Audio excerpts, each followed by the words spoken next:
Shalom, selamat pagi. Kita bersyukur kita boleh ada sebagaimana kita ada saat ini dengan kekuatan, dengan kesehatan, semuanya karena anugerah Tuhan, semua hanya karena kasih Tuhan. Sebelum kita memulai ibadah kita di pagi hari ini, baik yang ada di tempat ini ataupun di rumah, sebelumnya kita akan mengawali dalam doa. Kepada Ibu Gembala dipersilakan untuk membuka di dalam doa.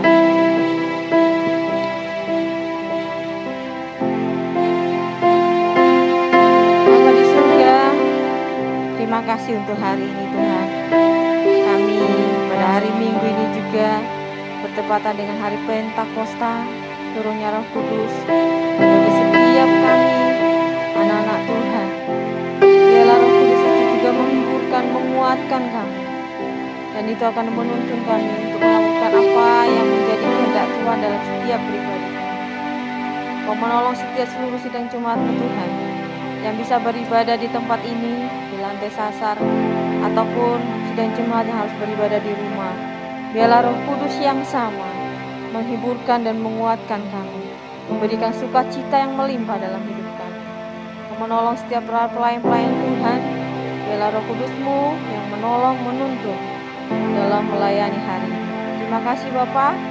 Kami habiskan ibadah kami ini hanya di dalam nama Tuhan Yesus Kristus. Haleluya. Amin. Jemaat Tuhan, kita bersama-sama datang kepada Tuhan. Kita mau menyatakan kerinduan kita di hadapan Tuhan. Kita mau menyatakan kepada Tuhan bahwa hati setiap kita haus dan lapar akan kasih Tuhan.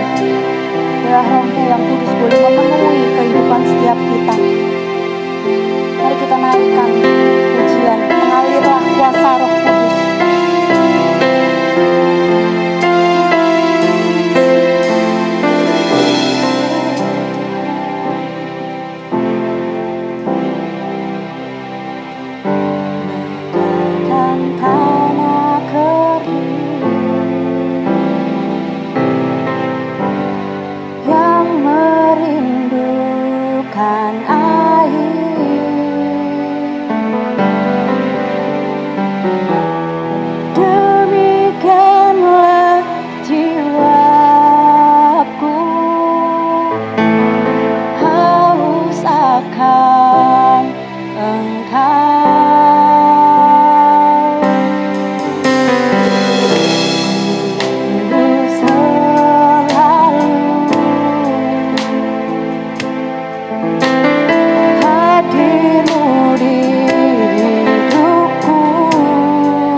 Hapuskan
pujian. Engkau yang layak menerima hormat dan kemuliaan. Ya Tuhan, saat ini kami datang dengan sepenuh hati kami Tuhan. Kami haus, kami lapar akan Engkau Tuhan. Ya Tuhan, kami tidak mau Tuhan datang kepadamu dengan hati yang kosong, dengan pikiran yang kosong, tapi kami mau fokus, kami mau arahkan hati kami di hadapan-Mu Tuhan. Sebab Engkau Allah yang begitu baik dalam kehidupan kami.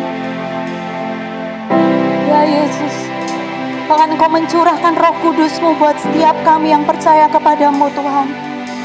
Bilang Engkau Tuhan, Roh Kudus-Mu yang boleh memenuhi hati setiap kami Tuhan. Biarlah kami boleh memancarkan kasih-Mu sebagai anak-anak-Mu Tuhan. Muliakan nama-Mu Tuhan. Mari tinggikan nama Tuhan.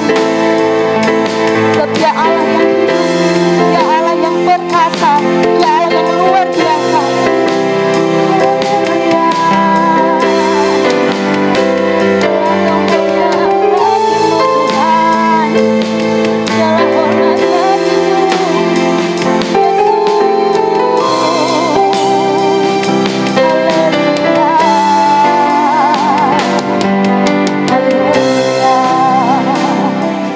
Segala hormat dan kemuliaan hanya bagi Yesus. Sebab Dia Allah yang layak disembah, Dia Allah yang layak menerima pujian. Haleluya. Segala kemuliaan bagi-Mu Tuhan. Haleluya. Semua kemuliaan bagi-Mu.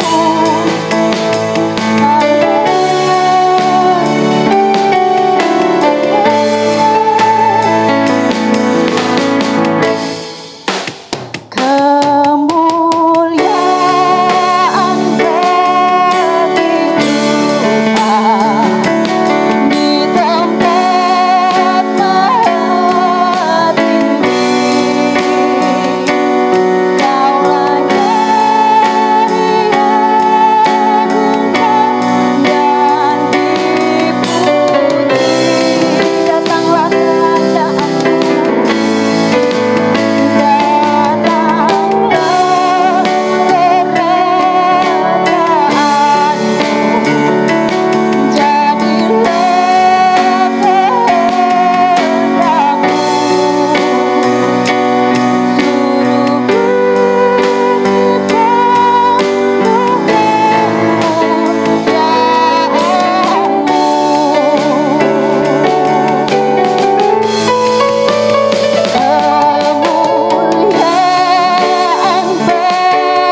Mari jemaat Tuhan boleh berikan senyuman terbaik untuk samping kanan kirinya yang nggak pakai masker.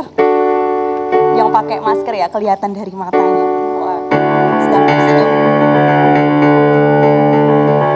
Ya, siapa yang percaya bahwa Roh Kudus Tuhan mencurahkan Roh Kudusnya buat setiap kita. Boleh lambaikan tangannya, yang di rumah juga boleh lambaikan tangannya. Ya, masih sanggup berdiri? Amin, masih sanggup berdiri. Kita angkat pujian api kemuliaannya tercurah dari surga.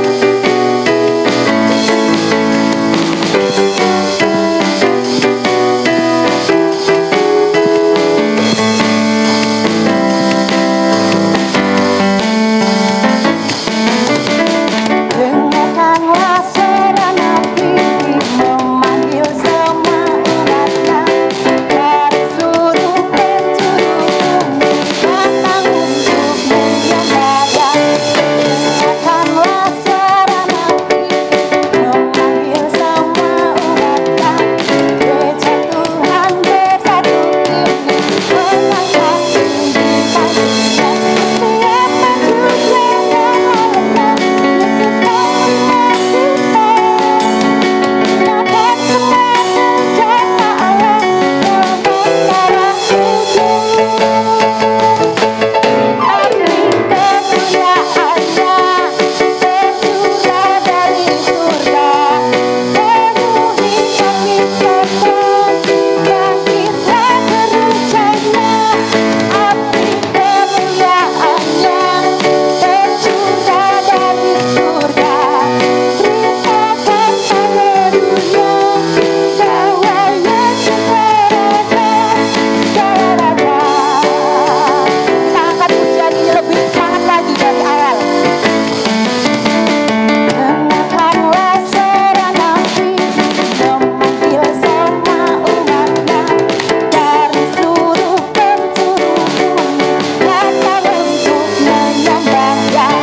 Dengarkanlah suara nabi memanggil semua umatnya, gereja Tuhan bersatu ini mengangkat tinggi kasih-Nya. Setiap manusia yang lemah, Yesus kasih bangkitkan. Gunakan semua senjata Allah membentara ujung. Api kemuliaannya tercurah dari surga, penuhi kami semua, bangkitlah gerejanya. Api kemuliaannya tercurah dari surga, beritakan pada dunia bahwa Yesus Raja. Api kemuliaannya tercurah dari surga, penuhi kami semua, bangkitlah gerejanya. Api kemuliaannya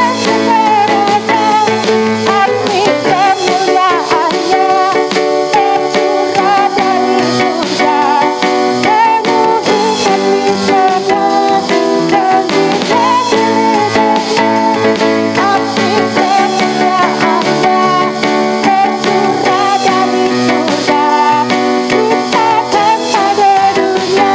bahwa Yesus Raja. Api kemuliaannya tercurah dari surga, penuhi kami semua, bangkitlah gerejanya. Api kemuliaannya tercurah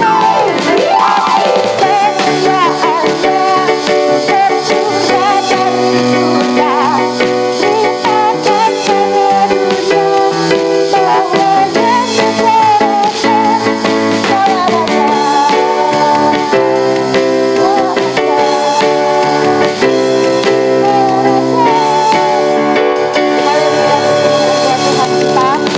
Jemaat Tuhan masih sanggup berdiri ya. Di sini jiwanya muda semua. Amin.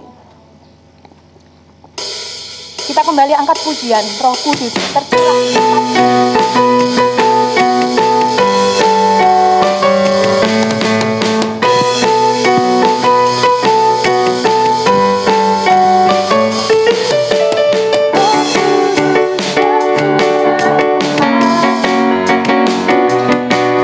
Urapannya yang ajaib memulihkan umatnya. Roh Kudus tercurah bagi gereja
kembali, kita akan siapkan hati kita untuk kita mendengarkan kebenaran firman Tuhan.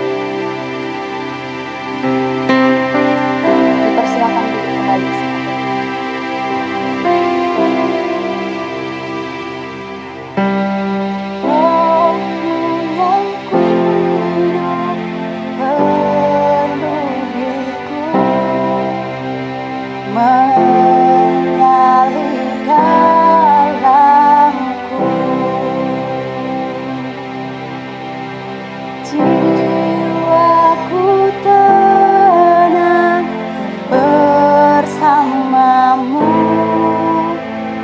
Dalam naunganmu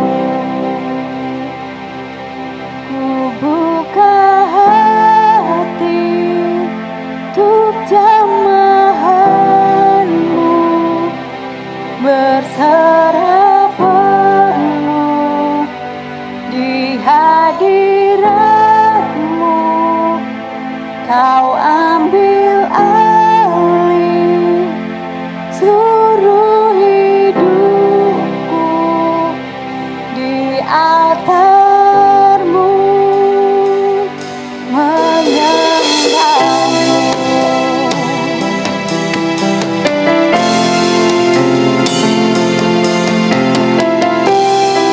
Roh-Mu yang kudus, pulihkan setiap kami.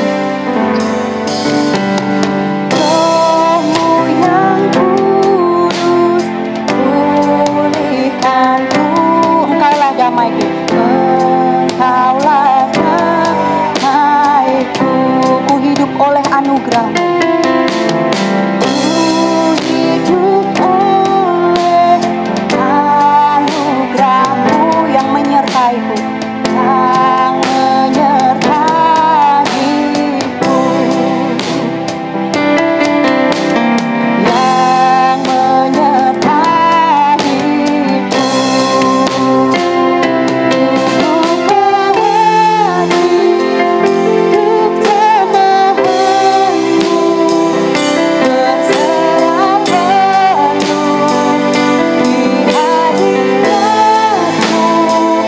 Kau ambil alih seluruh hidupku di altarmu,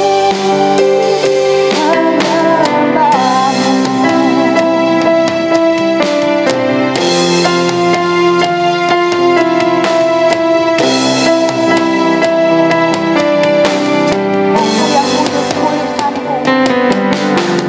Roh-Mu yang kudus, pulihkanku.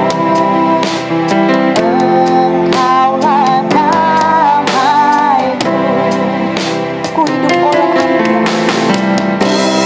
Hidup oleh anugerah-Mu yang menyertaiku. Roh-Mu yang hidup penuhi, Roh-Mu yang hidup penuhi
Roh Kudus mula yang telah Kau curahkan dalam kehidupan kami, yang membuat kami semakin sukacita.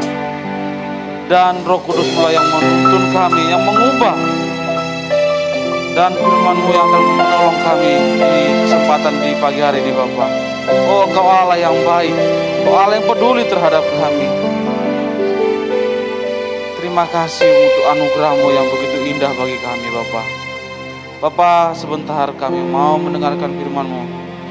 Tolong kami setiap pribadi. Kami mau membuka hidup kami untuk diperlengkapi oleh firman-Mu. Semakin dan semakin iman kami bertumbuh akan Engkau ya Bapa. Terima kasih hamba-Mu yang Tuhan percayakan. Tuhan tolong, biarlah penyertaan kuasa Allah yang menolong Bapa. Terpujilah nama-Mu, sidang jemaat-Mu yang di rumah juga, Tuhan juga menolong melawat hidup mereka. Terpujilah nama-Mu, inilah doa kami, dalam nama Yesus kami telah berdoa bersyukur, haleluya, amin. Amin, silakan duduk jemaat Tuhan.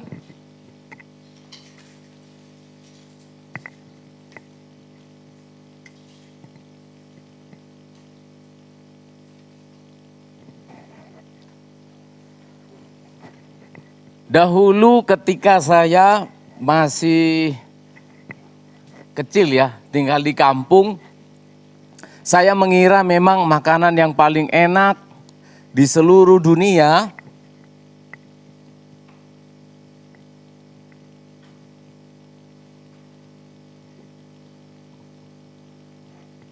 atau jika tidak melebih-lebihkan di seluruh Indonesia lah ya. Makanan yang paling enak itu adalah bakso. Tapi masalahnya bakso tidak ada di kampung saya.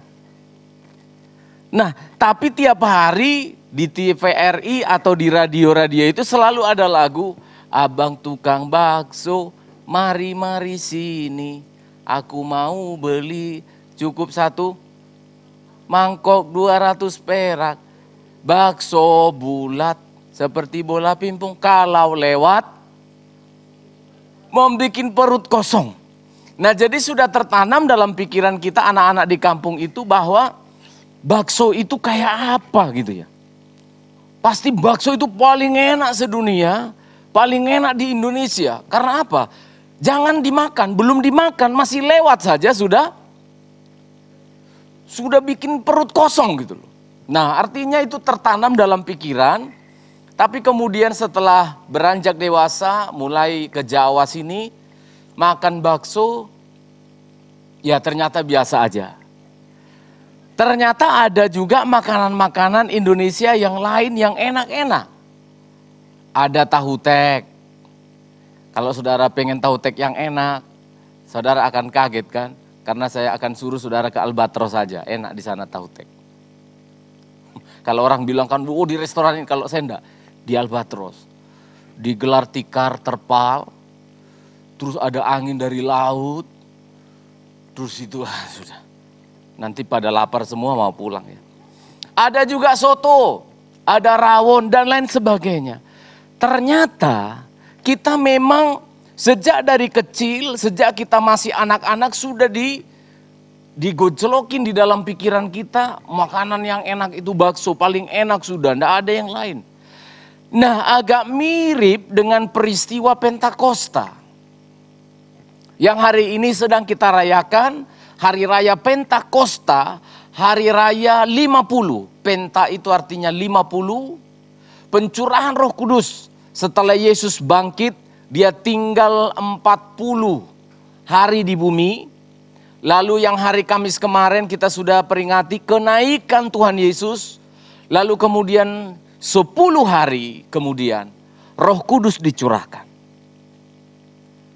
Nah, yang menjadi pemahaman kita selama ini, dan juga pasti saudara pahami apa yang saya sampaikan ini, bahwa setiap kita merayakan hari Pentakosta itu seperti kita memikirkan bakso. Bakso paling enak, sudah tidak ada yang lain. Karena kita tidak pernah diajarkan, karena kita tidak pernah mendengarkan, atau kita tidak pernah memahami bahwa sudah seringkali dalam pikiran kita namanya hari Pentakosta, pencurahan Roh Kudus, selalu berbicara tentang apa? Lidah-lidah api. Apalagi bahasa lidah, apalagi lidah mertua. Lo bener nggak? Setiap bicara Pentakosta selalu yang dibicarakan manifestasi. Selalu yang dibicarakan apa? Fenomenanya. Seperti saya di kampung setiap 10 hari menanti pencurahan Roh Kudus hari Pentakosta.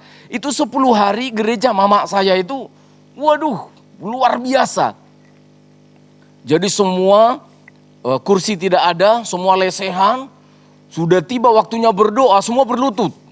Semua berlutut, lalu pendetanya, Tuhan tongos apimi gitu ya. Bahasa Batak lah ya. Tuhan kirimkan apimu, itu artinya. Jadi semua berlutut, semua berdoa, semua mencari namanya. Mencari apa? Kepenuhan Roh Kudus. Semua mencari supaya bisa berbahasa lidah. Dan di sanalah saya baru menyadari, waktu kita anak-anak semua ngintip, orang HKBP, orang Katolik, semua ngintip orang Pentakosta ini. Karena di kampung itu cuma ada rumah papan-papan paling mewah, selainnya itu pakai gedek dari bambu itu. Jadi ya sudah, asli itu. Semua bisa keterawang. Itu sebabnya di kampung kami kalau orang ada baru menikah itu tersiksa sekali. Karena apa? Karena ini bisa diterawang gitu loh. Diintip. Wah, orang Pentakosta. Mohon maaf saudara ya. Di sini barisan laki-laki, di depan sana barisan wanita. Saking katanya sudah kepenuhan Roh Kudus. Ini berlutut. Mereka berlutut itu kan. Saya praktekkan aja ya. Ini mereka berlutut sambil begini. Ini maju, lama-lama maju.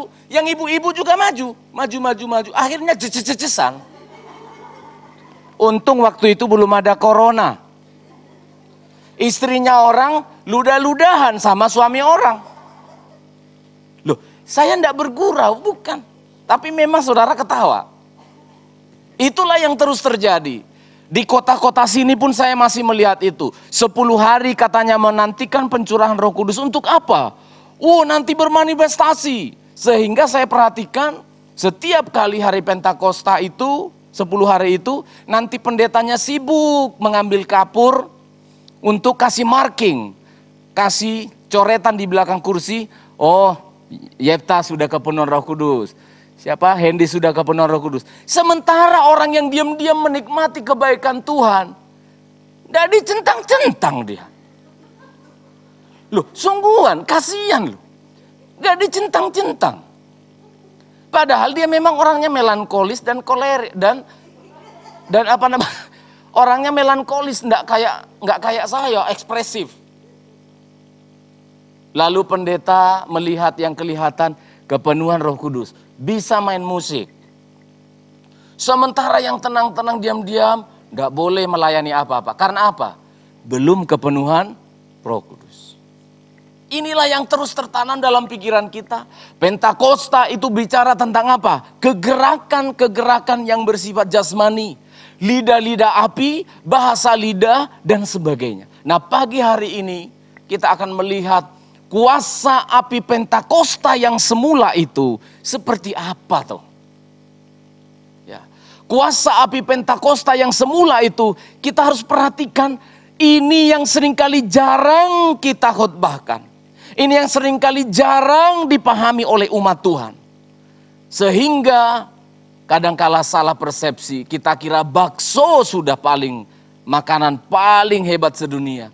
Ternyata masih ada makanan-makanan yang lain. Ternyata masih banyak aspek-aspek yang lain yang terjadi pada hari Pentakosta. Yang hari ini oleh doa saudara saya akan sampaikan 2 hal. Kuasa api Pentakosta yang semula itu yang pertama adalah terjadinya pembukaan rahasia firman yang luar biasa. Eksplorasi firman Tuhan. Pembukaan rahasia firman Tuhan yang hidup. Amin saudara. Ini yang dilupakan. Yang dilakukan oleh gereja, eksplorasi manifestasi.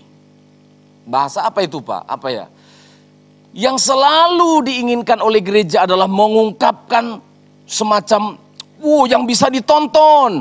Sesuatu pertunjukan festival kesembuhan, festival bahasa roh.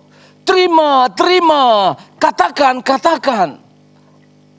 Saya membaca di dalam Alkitab ayat yang berbicara, lalu mereka berbicara bahasa lidah, bahasa asing.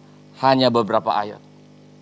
Tapi kita melupakan puluhan ayat sebelumnya. Kita melupakan puluhan ayat sesudahnya yang berbicara tentang Pentakosta. Apa itu?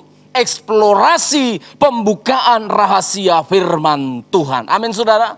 Mari kita lihat apa sebenarnya yang terjadi pada pasal 2 ayat 24 sampai ayat 26. Pasal yang kedua ayat yang ke-24 sampai 26. Mari tolong dibacakan seseorang yang sudah dipenuhi Roh Kudus. Tapi cek dulu kursinya sudah dicentang belum? Enggak ya, kalau di sini saudara percaya Yesus, menerima Yesus sebagai juru selamat, saudara sudah dimateraikan Roh Kudus. Amin. Kisah Para Rasul pasal yang kedua ayat 24 sampai 26. Tolong bacakan seorang pria.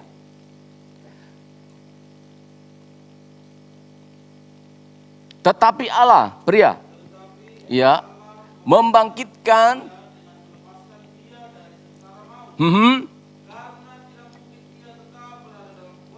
Ya, terus.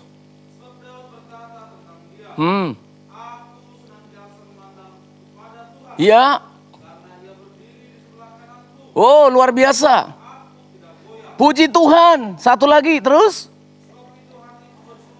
Bersukacita.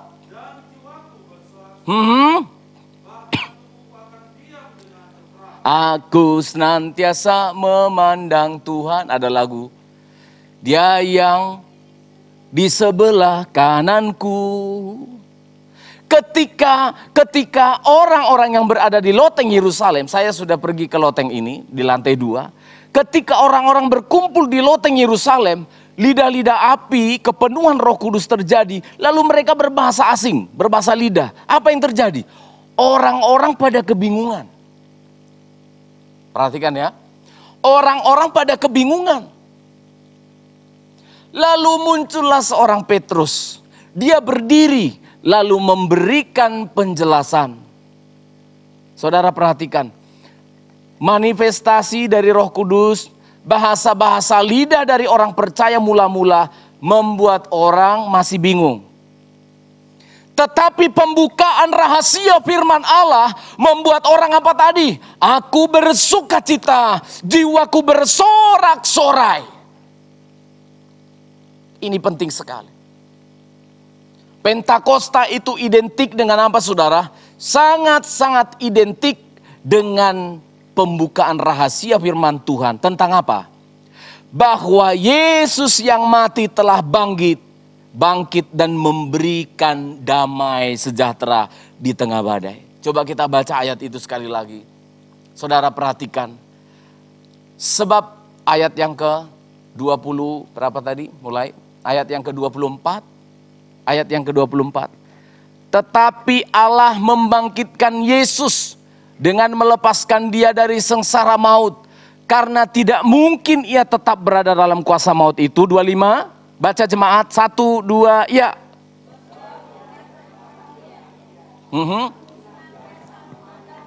Ya. Puji Tuhan.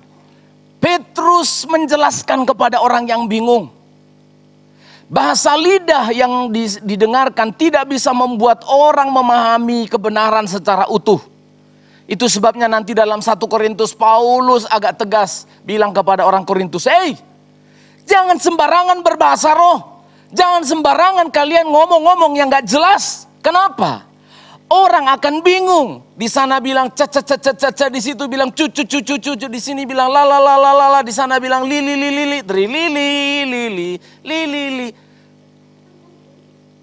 Duh, ada dalam 1 Korintus pasal 11.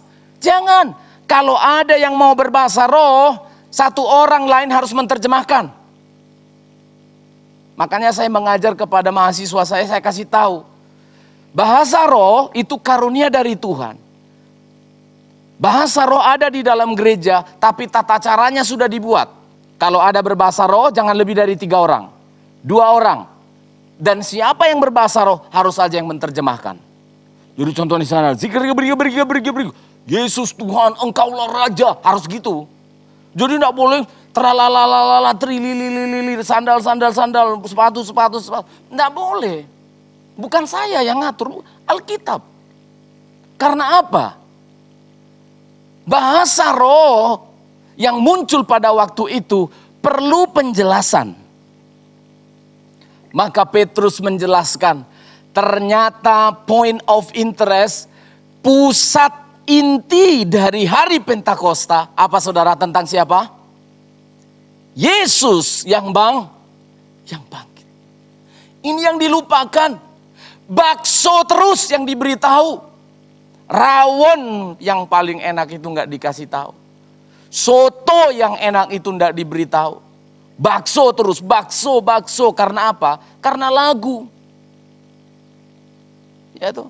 Makanya saya nggak setuju juga sama dengan teman saya yang di TV itu. Nggak setuju lagu apa burung kutilang berbunyi itu. Burung kutilang berbunyi, trilili. Saudara beli burung kutilang bunyinya nggak gitu. Saya selalu di hutan sana, kalau lagi outdoor di hutan sana, saya dengar burung kutilang nggak ada, trilili, nggak ada. Tapi sudah dicekoi dalam pikiran kita, Pentakosta, bahasa roh, Pentakosta, bahasa lidah, Pentakosta, manifestasi, duduk, nggak peduli siapa di depannya, dikejar duduk. Pendetanya sampai asik lihat siapa yang sudah luar biasa gitu, lalu digini-giniin. Kayak ngepray merpati. Haleluya. Tambah ganas. Tambah ini, bener loh. Saya baru mengerti. Ternyata ada sesuatu yang kita lupakan. Pentakosta itu berbicara tentang kebangkitan Yesus Kristus. Yang apa? Yang dapat memberikan damai di tengah-tengah badai. Kemarin sambil saya menyempurnakan firman Allah yang saya siapkan ini, hati saya tidak bisa tenang karena istri saya ada menjahit di belakang. Saya pengen ngomong, akhirnya anak-anak saya yang lagi main, saya bilang, kakak adik, dengar loh, iya pak, firman Tuhan untuk hari Minggu luar biasa loh. Luar biasa loh firman Tuhan. Karena apa? Ini belum pernah saya dengar, mungkin saudara pernah dengar, tetapi saya baru mengerti. Kalau Pentakosta itu berhubungan erat dengan kuasa kebangkitan Yesus Kristus yang dikutip oleh Rasul Petrus tentang peristiwa Daud. Daud pasal 25, pasal 2 ayat 25 dan 26, ini berbicara tentang Daud. Dikutip dari Mazmur pasal yang ke-16 ayat 8 sampai 11. Aku senantiasa memandang Tuhan. Saudara lihat ajaib. Perhatikan. Petrus ingin menjelaskan tentang kuasa roh hari Pentakosta. Dia bilang, ini tentang Yesus. Ini tentang Yesus. Roh Kudus, hari Pentakosta tidak melulu berbicara tentang Roh Kudus yang dicurahkan. Intinya tetap Yesus, Kristosentris, Yesus sentris, pusatnya tetap Yesus. Sebab Daud berkata tentang siapa? Tentang Yesus.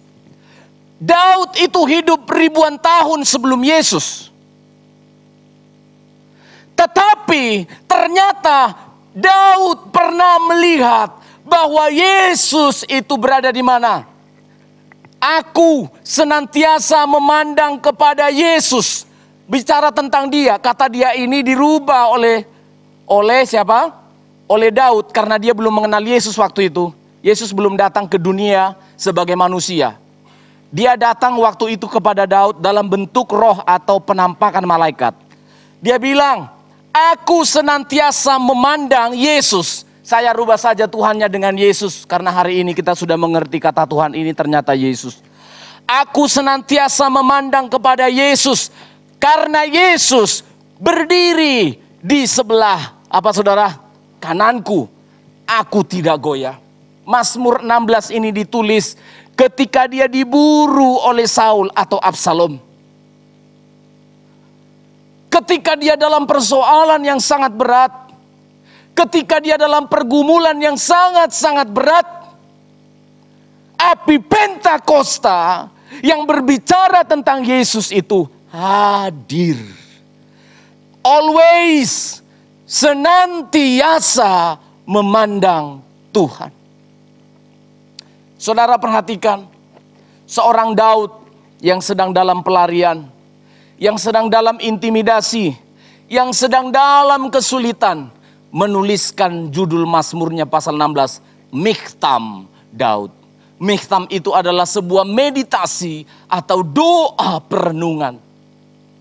Dalam keadaan yang sulit, dia mengatakan, aku senantiasa memandang Tuhan. Dialah yang berdiri di sebelah kananku. Ini ajaib. Yesus selalu hadir.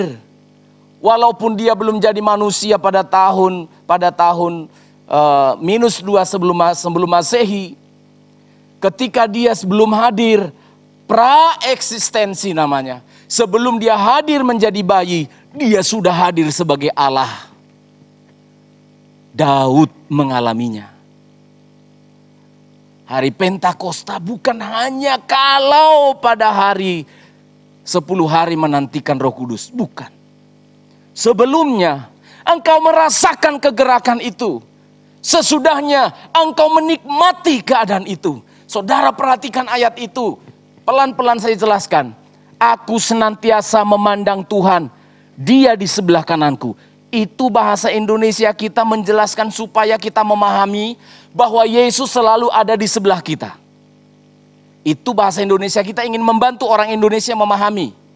Karena kalau dibilang nanti Yesus berada di tangan kananku, nanti takutnya orang Indonesia memahami dikira Yesus itu nempel di tangannya. Tapi saudara Pak, dalam bahasa yang sesungguhnya, dalam kitab Mazmur 16 maupun Kisah Rasul pasal 2 ayat 25 ini, itu bahasanya begini. Aku selalu melihat Tuhan, Dia ada di tangan kananku. Amin saudara. Amin saudara. Apa yang selalu saudara lihat di tangan saudara. Jadi bukan hanya di sebelah menemani, seperti yang ada di Facebook, kita jogging, Yesus ada di sebelah. Kita lagi bete, Yesus ngomong-ngomong, jangan bete, jangan bete. Ya toh? Kita lagi kesulitan, seorang ibu-ibu ngepel kerja gitu, Yesusnya juga ikut ngusir-ngusir sampahnya. Di sebelah kananku. Tapi makna yang sesungguhnya, on my hand, at my hand, di dalam tanganku. Saudara bisa memahami ini?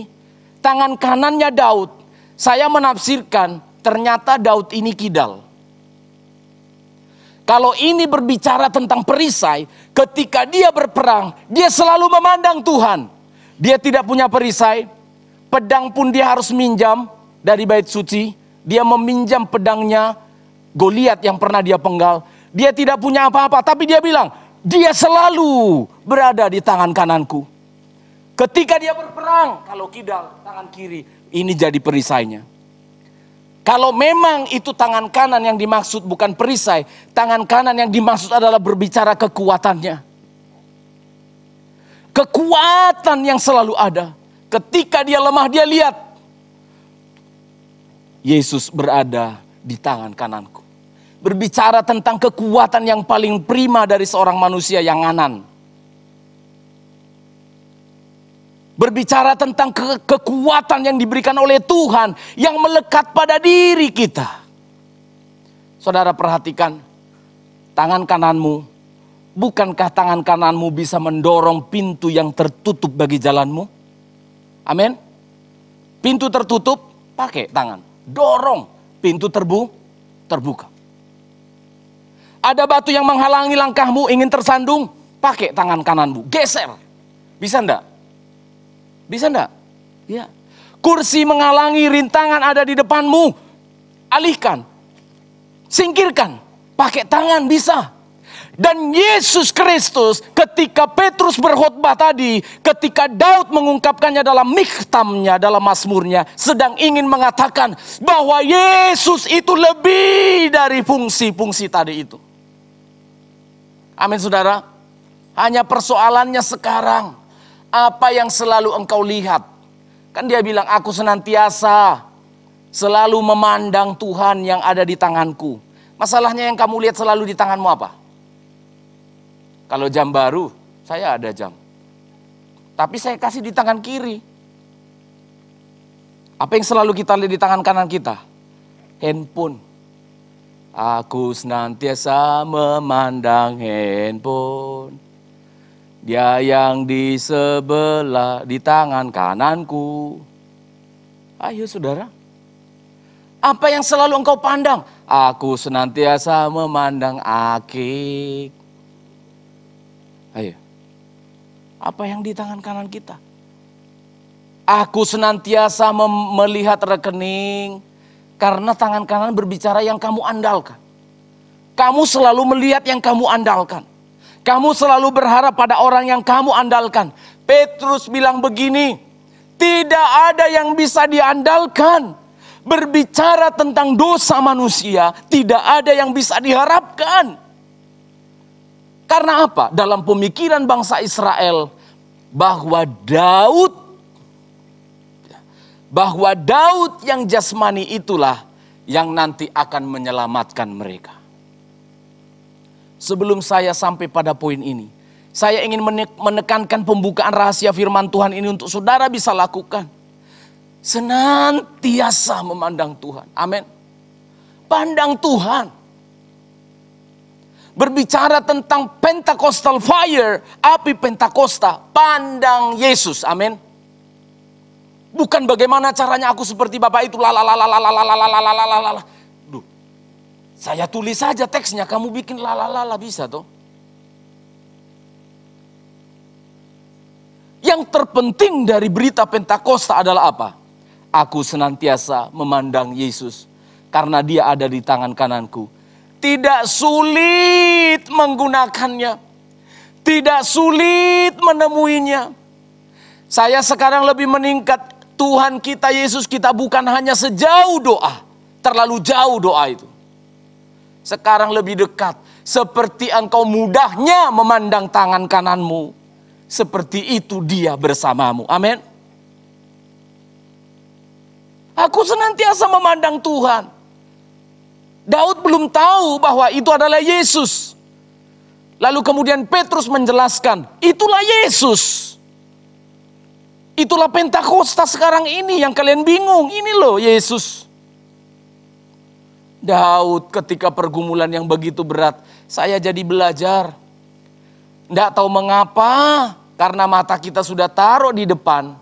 Yang selalu cara kita berpikir dan memandang itu selalu melihat yang kelihatan. Betul enggak? Iya. Selalu melihat yang agak jauh dari hidup kita. Terlalu sulit melihat apa yang ada pada diri kita. Betul enggak? Selalu ada masalah, langsung apa tadi? Begitu tersandung, apa tadi? Enggak pernah bilang begini. Begitu ada masalah, ada pergumulan, gitu ya. Kesandung gitu. Langsung lihat pada dirinya. Sulit sekali. Begitu ada masalah untuk melihat Tuhan itu sulit sekali. Tapi coba sekarang taruh Tuhanmu ada pada tanganmu. Seperti menaruh Tuhanmu ada pada tanganmu.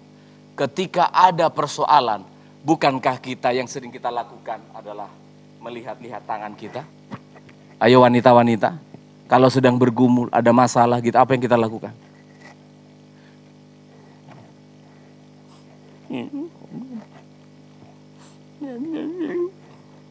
Ini loh kan? Betul lah. Apa yang sering kali kita lakukan? Bukankah kita terlalu mudah, sangat mudah melihat tangan kita? Mulai dari sekarang. Setiap kali kita melihat tangan kanan kita, kita seperti mengandalkan Tuhan. Amin. Kita seperti mengingat Tuhan. Ada masalah, ada pergumulan, bukankah mudah melihat tanganmu? Semudah itulah Tuhan menyertai kita dalam segala pergumulan kita. Amin saudara. Bangsa Israel pada waktu itu selalu berpikir bahwa Mesias, bahwa juru selamat yang mereka nantikan itu adalah seperti Daud itu. Daud yang raja, bukan Yesusnya. 34 sampai 36, tolong dibacakan. Ayat 34 sampai ayat 36.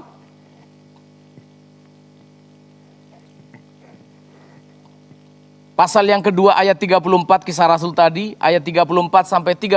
Mari jemaat baca sama-sama. 2, ya. Bukan.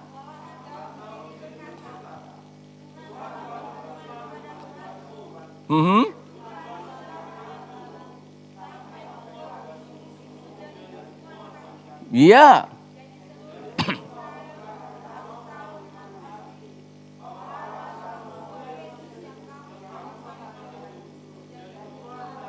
Ya, bukan Daud, kata Petrus. Saudara, bukan Daud yang naik ke surga. Ternyata bangsa Israel menanti-nantikan kemenangan, menanti-nantikan kuasa, menantikan janji Tuhan itu seperti Daud yang nanti jadi raja. Yang akan menolong mereka dari penjajahan Romawi pada waktu itu. Lalu Petrus berkhotbah, bukan Daud, please move on. Yang kalian tiru dari Daud itu adalah caranya dia memandang Tuhan. Jangan kalian tunggu-tunggu Daud bangkit lagi untuk menolong kalian. Enggak.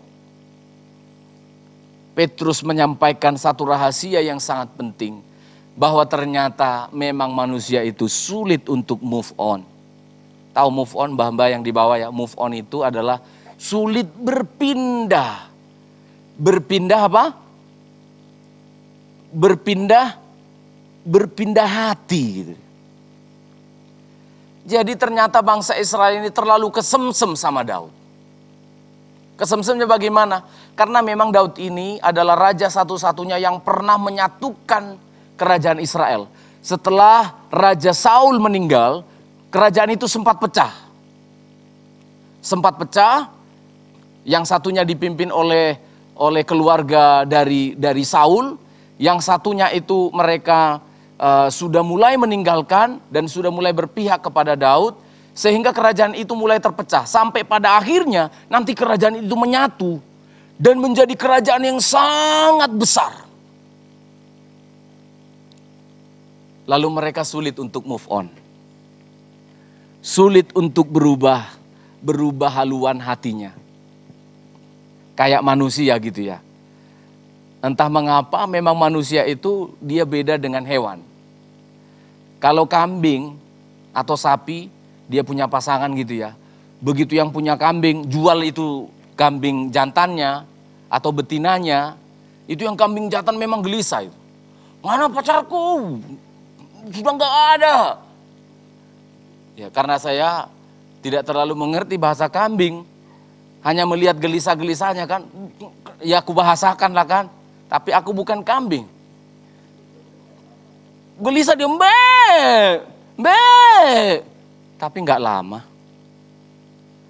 Berapa lama dia gelisahnya? Ya nggak lama-lama amat lah kan. Karena apa? Dia sudah lihat lagi cewek yang lain.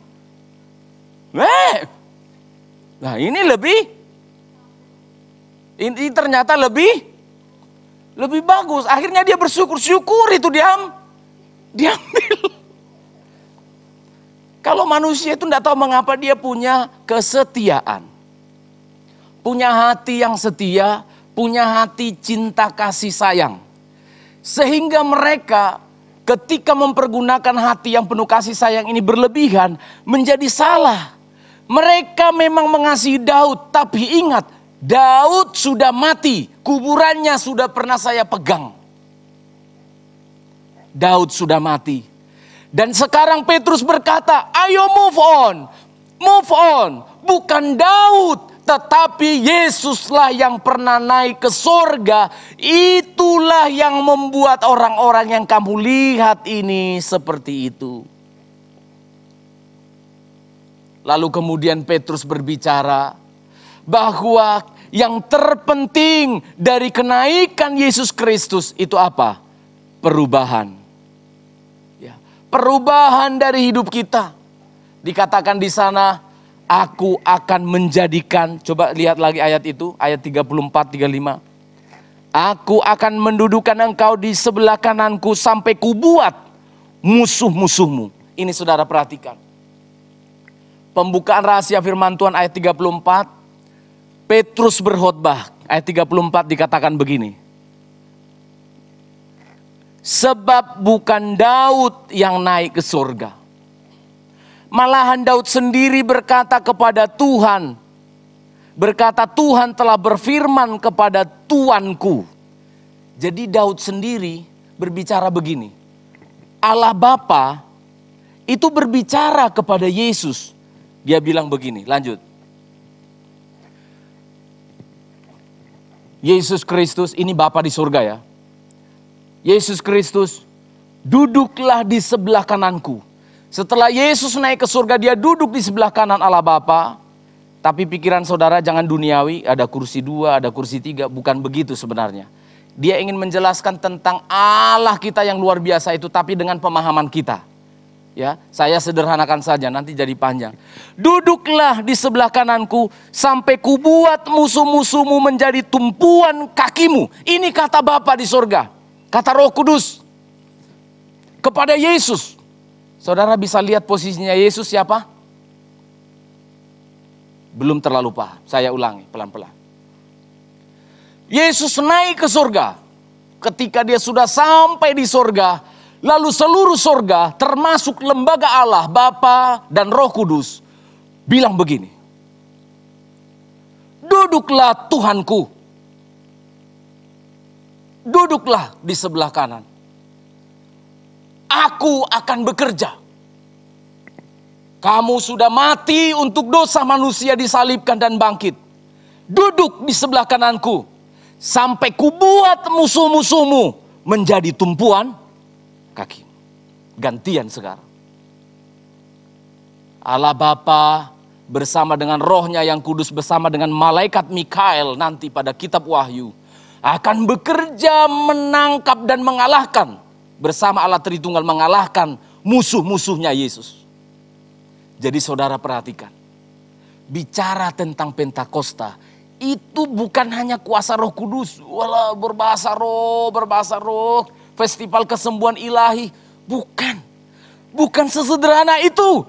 Tetapi Tuhan menginginkan supaya engkau mengerti. Bahwa Yesus itu bukan manusia biasa. Bahwa Yesus itu bukan seperti Daud yang hebat dan tidak ada orang seperti Daud. Tapi Yesus bukan itu. Yesus adalah Allah. Amin saudara. Ya.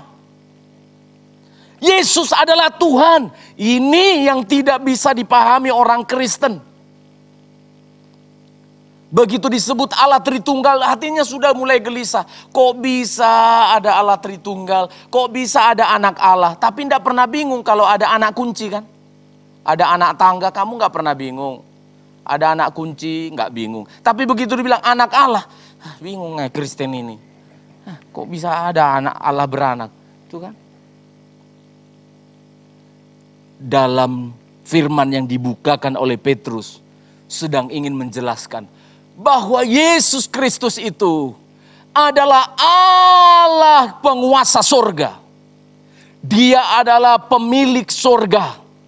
Dialah yang bisa membawa engkau ke sorga.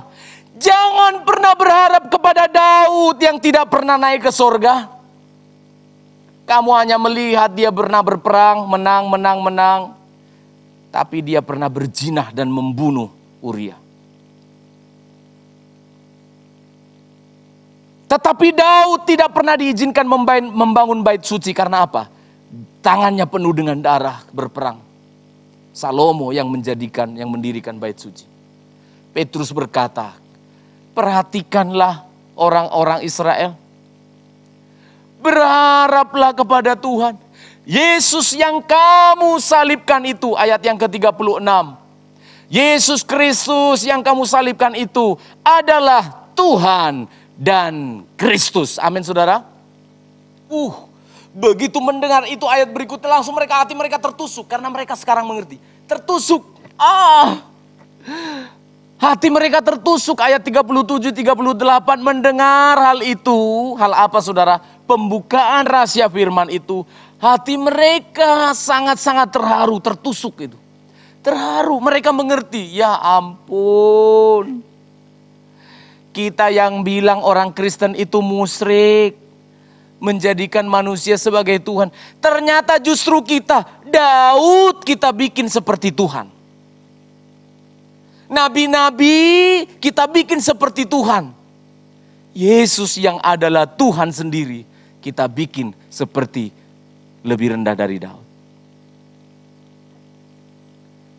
Sampai kubuat musuh-musuhmu menjadi tumpuan kakimu. Saudara, aminkanlah kuasa dari firman Allah ini. Sampai kubuat musuh-musuhmu menjadi tumpuan kakimu. Itu berlaku kepadamu.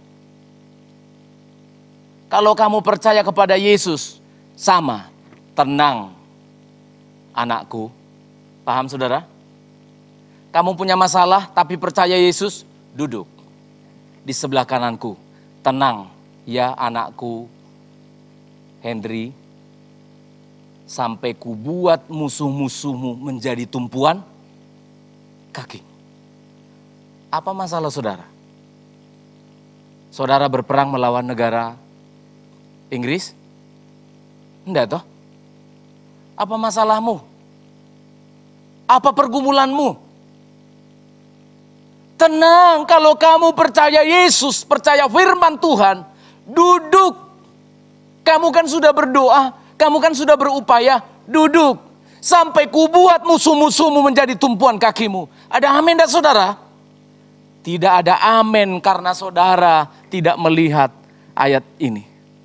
Ketika mereka mendengar hal itu, coba garis bawahi kata hal itu. Saya mau tanya. Ketika mereka mendengar hal itu, baru mereka percaya dan terharu. Hal itu yang mana?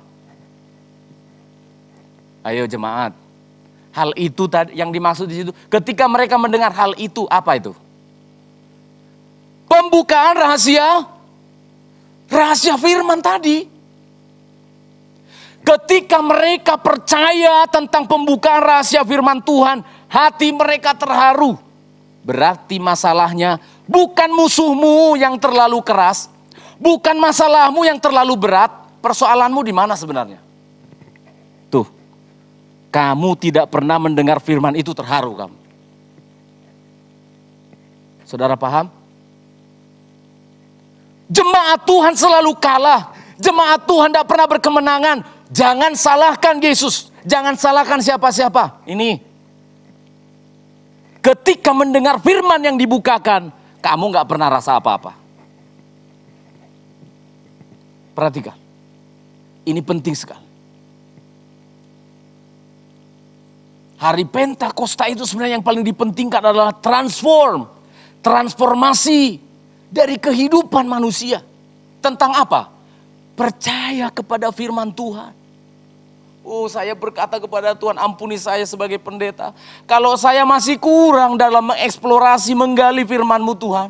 Sehingga berkat dari firman ini tidak tersampaikan kepada umat. Saya bilang kepada istri saya, ada apa dengan jemaat ini? Apa salah saya? Apa saya masih kurang menyediakan rumput yang segar kepada umat ini? Dari saya. Tapi juga bisa juga dari saudara. Lihat. Kamu tidak pernah dengar firman, lalu hatimu terharu. Kamu kira pendeta khotbah itu seperti berpidato. Kamu tunggu-tunggu kapan selesai. Wabillahi taufiq al hidayah. Assalamualaikum warahmatullahi wabarakatuh. Senang, karena udah selesai. Begitu pendeta, demikianlah firman yang bisa saya sampaikan. Udah senang sekali. Dari tadi kayak terpujilah Tuhan. Inilah masalah terbesar. Inilah masalah terbesar. Firman Allah yang disampaikan engkau tidak pernah rasa terharu. Engkau tidak pernah rasa apa-apa ketika firman menegur, kamu kira, iya untuk si Anu itu. Iya memang dia kemarin gitu Pak. Saya tidak jarang dengar itu. Setiap selesai saya khotbah, datang orang-orang datang itu. Iya Pak, si Anu itu Pak. Dalam hatiku, kamu yang paling gundul. Iya. Ayo jemaat Healing Insight yang sederhana. Gak perlu muluk-muluk. Ayo kalau dengar firman Allah yang dijelaskan, yang diungkapkan. Langsung bilang. Lalu apa yang harus kami perbuat? Ini loh saudara penting. Ketika mereka mendengar itu mereka terharu. Firman-Mu luar biasa Tuhan. Bukan lala-lala lili-lili raba-raba. Bukan. Terharu. Kalau bicara Pentakosta, semangat Pentakosta itu perubahan. Bukan manifestasi yang diutamakan. Perubahan. Terharulah engkau mendengar firman. Kalau pas ditegur firman, Tuhan itulah saya. Kalau pas engkau sedang dikuatkan, terima kasih Tuhan. Jangan sampai pulang dari dengar firman tidak dapat apa-apa saudara. Itu bisa kesalahan saya, tapi juga bisa kesalahan saudara. Sehingga engkau tidak pernah bertanya kepada Tuhan setiap dengar khotbah. Apa yang harus saya perbuat? Yang selalu kita pikirkan kalau datang ke gereja apa saudara? Apa yang Tuhan perbuat? Halo? Betul enggak? Mentalitas dari gereja anak-anak Tuhan itu bakso saya tadi. Bakso, bakso, bakso. Gereja anak Tuhan, berkat, berkat, berkat. Apa yang ku dapat dari gereja, apa yang ku dapat dari Tuhan, aku pulang bawa apa, berkatnya bagaimana, suksesnya kayak apa.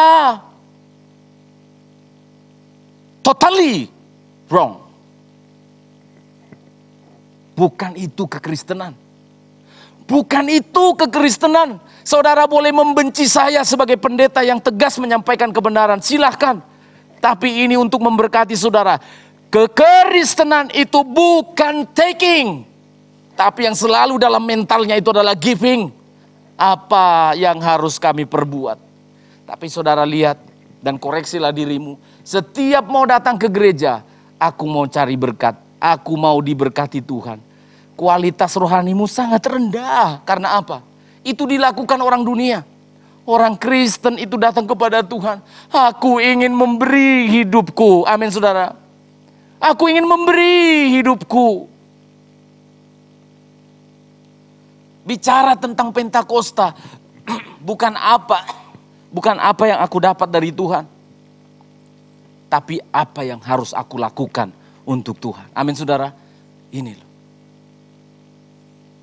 Tuhan apa lagi? Tuhan apalagi yang bisa kuperbuat?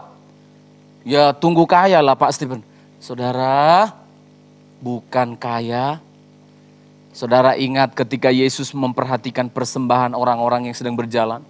Jadi dulu di dalam sinagog bait suci Yahudi itu. Kalau orang habis ibadah memberikan persembahan itu jalan. Jalan satu-satu. Di sini kotak persembahannya di situ ya. Sini. Lalu dulu ada dinar-dinar, uang-uang logam. Belum seperti sekarang uang-uang kertas. Dilihat sama Yesus.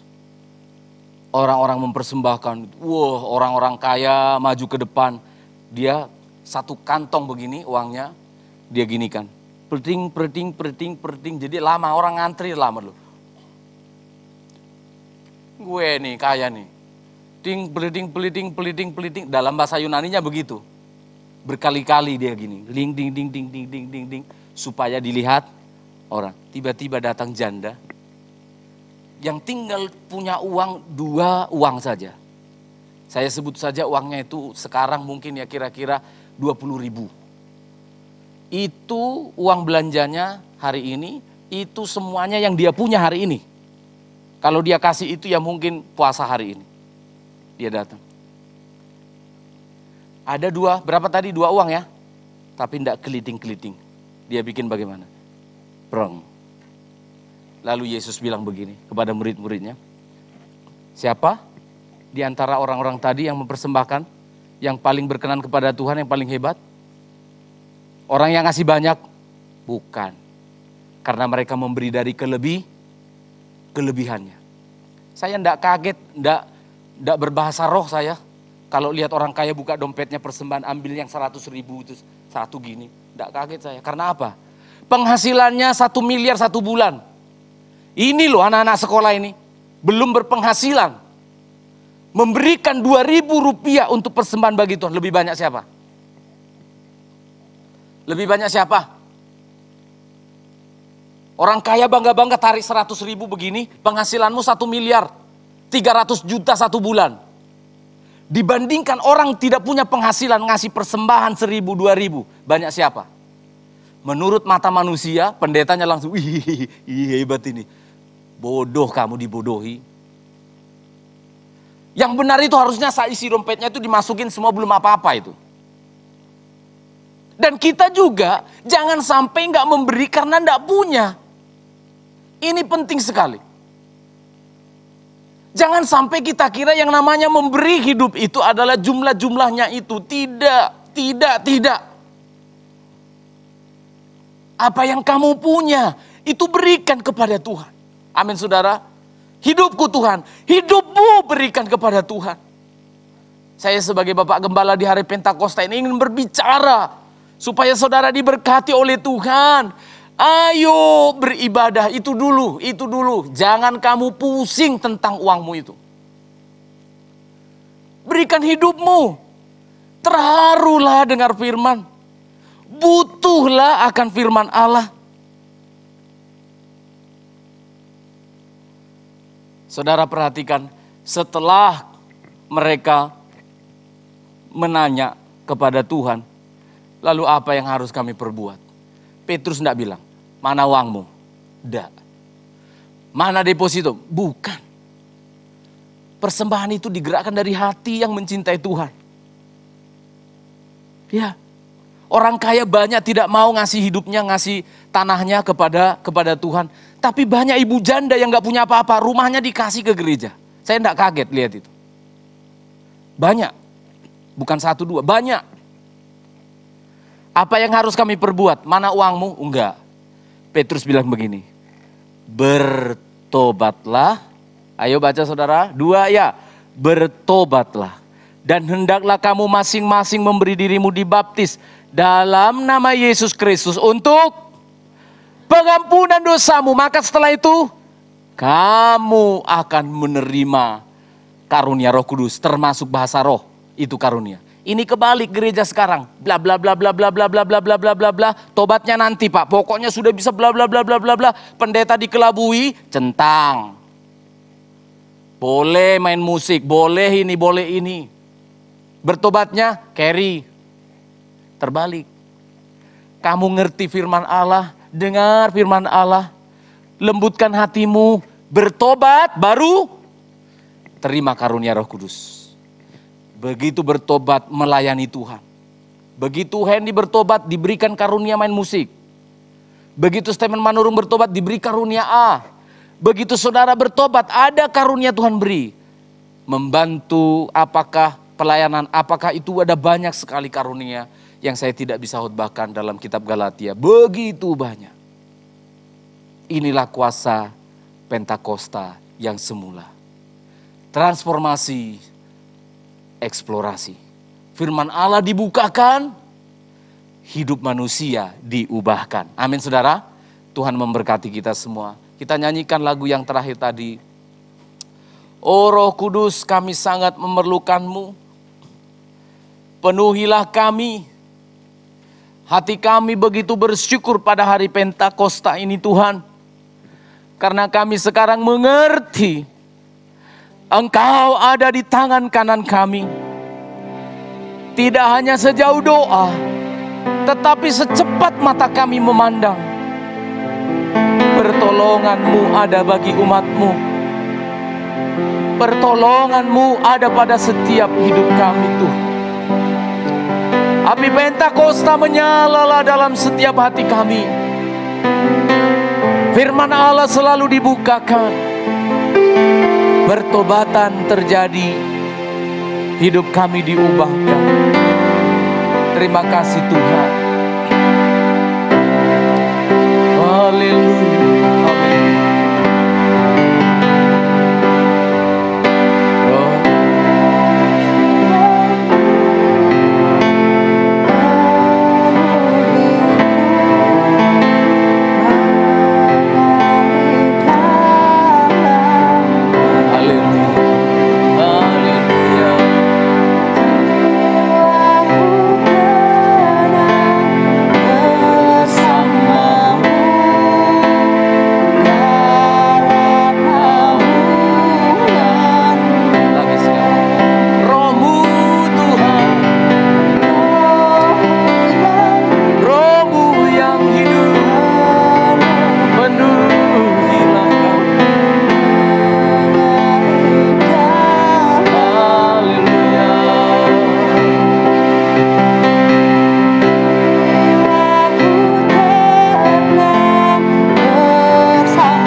biasa. Pengertianmu tentang Pentakosta diperbaiki lagi, ditingkatkan lagi. Yesuslah pusat dari Pentakosta. Yesuslah pusat dari firman Tuhan. Dia di tangan kananmu memberi engkau kemenangan. Allah akan membuat engkau tenang, damai, sampai musuh-musuhmu dihancurkan. Tugasmu percayalah firman. Tugasmu tanyalah Tuhan, apa yang harus kuperbuat. Kurangilah hari-hari ini. Tuhan, mana janjimu? Tuhan, kasih sesuatu kayak untuk saya. Coba kualitas rohanimu tingkatkanlah. Tuhan, aku sudah puluhan tahun ikut Yesus. Aku akan berikan apa untuk Engkau Tuhan? Rohku yang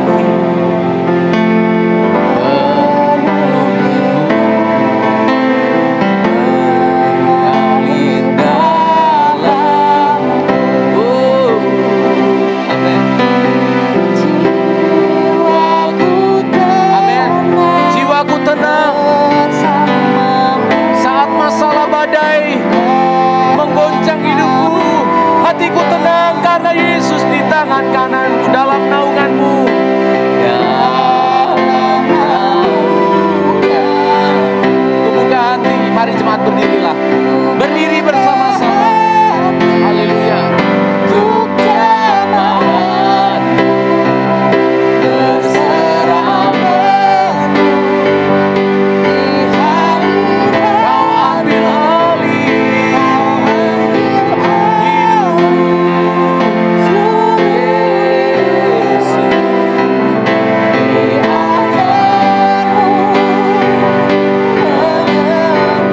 Angkat tangan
yang kudus. Haleluya, haleluya. Oh, apa yang harus kami perbuat? Apa yang harus kami lakukan? Engkau telah banyak melakukan bagi kami. Kami mau berbuat sesuatu, Tuhan. Kami datang di hadapan-Mu. Api Pentakosta menyala di dalam hati kami. Api Pentakosta menyala di dalam setiap jiwa kami. Mensyukuri semua anugerah-Mu, Tuhan. Di penghujung, memasuki penghujung bulan ini, jiwa kami bersuka cita, Tuhan. Oh, Engkau baik, Engkau baik. Kami perlu firman-Mu, Tuhan. Tanpa firman-Mu kami akan semakin lemah di tengah-tengah dunia yang sulit ini. Haleluya. Umat-Mu yang sedang dalam beban berat, meski tidak seperti beratnya masalah Daud, Tuhan berikan iman kepada umat-Mu melihat Engkau seperti melihat tangan kanannya. Engkau ada di sana, Tuhan. Kekuatan dari Tuhan itu menyertai umat-Mu yang sedang menangis. Kekuatan dari Yesus yang bangkit ada di surga, menolong umat-Mu yang sedang tidak berdaya itu, Tuhan. Engkau mencintai ibu-ibu janda, Engkau mencintai orang-orang lanjut usia. Engkau mencintai kami yang lemah meski tubuh kami kuat. Jiwa kami lemah, kami perlu Engkau. Dan terima kasih atas firman-Mu hari ini. Menguatkan kami, menumbuhkan iman kami, menjalani hidup kami bersama dengan-Mu, Tuhan. Inilah syukur kami di hari Pentakosta ini. Dalam nama Yesus Kristus, haleluya. Amin, amin. Silakan.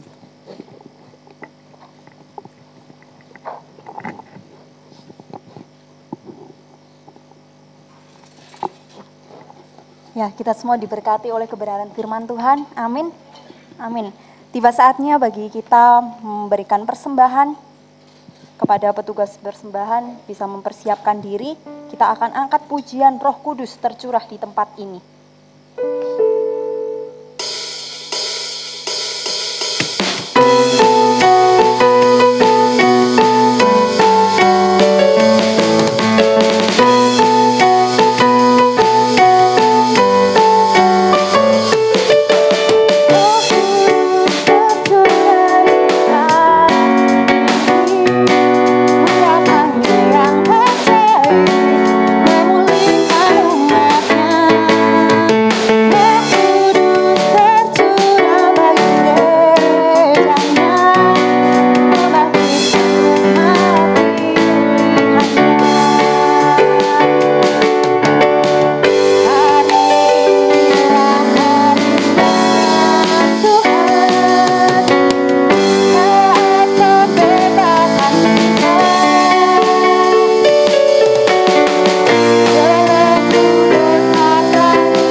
Bapa yang di surga, terima kasih Tuhan buat kebenaran firman-Mu yang boleh menguatkan, menumbuhkan setiap kami ya Tuhan.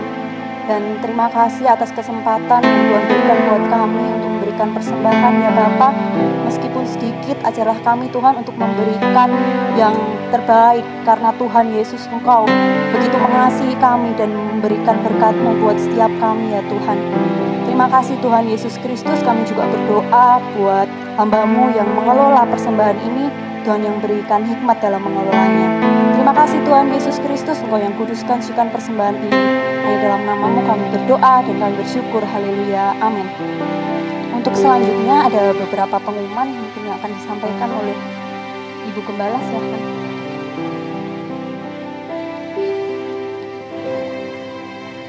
Pengumuman untuk kita mohon diperhatikan. Hari Selasa ibadah doa kita tidak ada di ruangan ini. Tapi ibadah doa kita tetap ada. Kita dari tim multimedia akan mengirim melalui YouTube. Jadi kita akan recording itu karena hari Selasa saya dan Bapak juga banyak yang pergi dan terlibat. Akan ada acara pentahbisan pengurus PBB yang baru. Jadi kami semua akan berada di Surabaya sampai hari Sabtu. Jadi tidak ada yang akan cover di sini.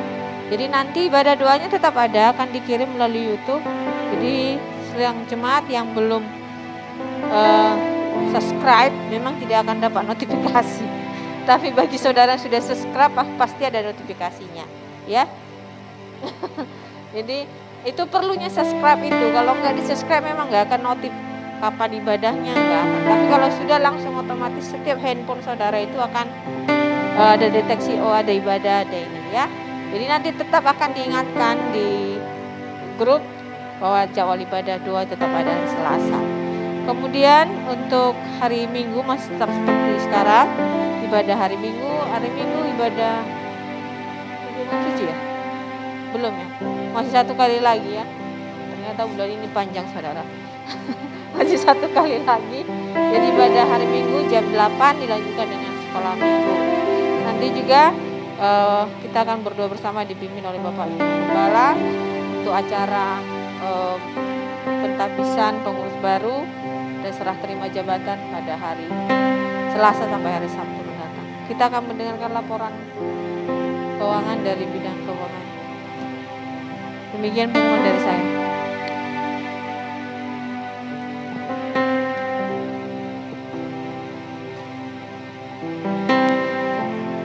Salam Bapak Ibu, saudara-saudara semuanya. Kami dari tim bendahara mau menyampaikan beberapa hal terkait kas gereja kita, khususnya di Sedati. Yang pertama, puji Tuhan, TV kita yang ada di depan ini sudah kita servis ya Bapak Ibu. Dan yang lebih penting lagi, biaya servisnya itu adalah sebesar Rp650.000, sehingga kita bisa nikmati sebagai sarana pendukung di setiap ibadah kita. Ini yang ke-1. Kemudian satunya lagi, TV kita yang ukuran 50 inch yang dari lantai 1 50 inch ya Bu ya.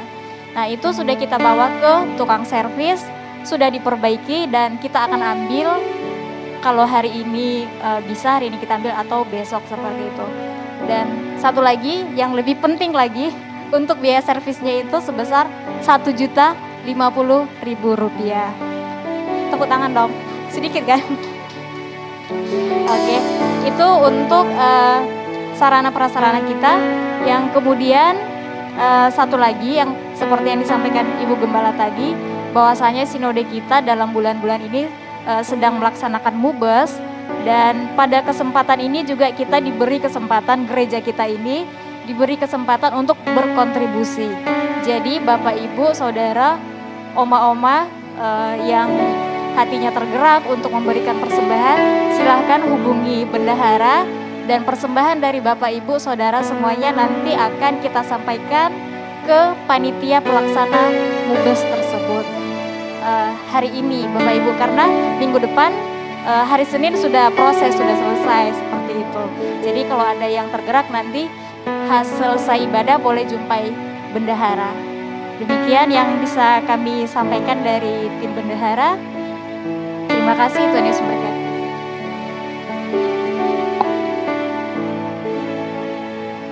Ya, sebelum kita mengakhiri menutup ibadah ini, Saya ajak saudara untuk bersama-sama berdiri, kita akan menjalani kemuliaan bagi Tuhan.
Segala puji syukur kami kembalikan kepada Tuhan.